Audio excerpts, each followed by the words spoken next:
So I highly suggest you figure out the way, first of all, that your brain works, because that will make a huge difference when you're putting information into your brain. And it can change. Don't think just because when you were in high school you were a visual learner or a hands-on learner or a reading learner that you're going to be that same now. Because as we learn and grow into adults, we learn to adapt the way that we learn as well. I am very dyslexic. I have a really hard time keeping things straight in my head. Like I question if I was paying attention when I learned whatever it was or when I'm reading it. I have a hard time.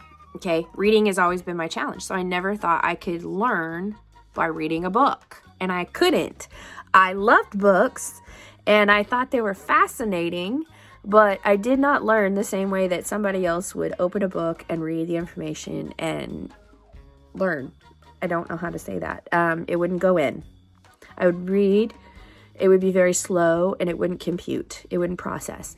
But I process information very well in my youth up until like 18, 20-ish by visual. I continue to learn very visually, but I have learned that I have adapted to being able to read to learn. I mean, I never, ever, ever in a trillion years, when I got left back in the 3rd grade because I couldn't read or write, thought that I would be able to read this book.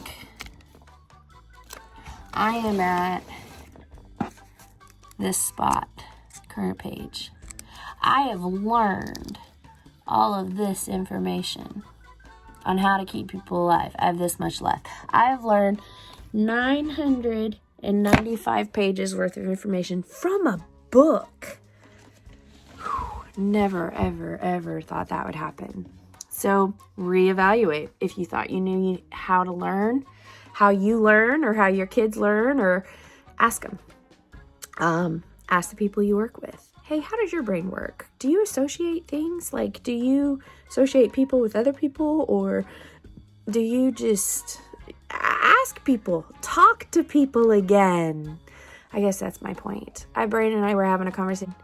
People need to become human again.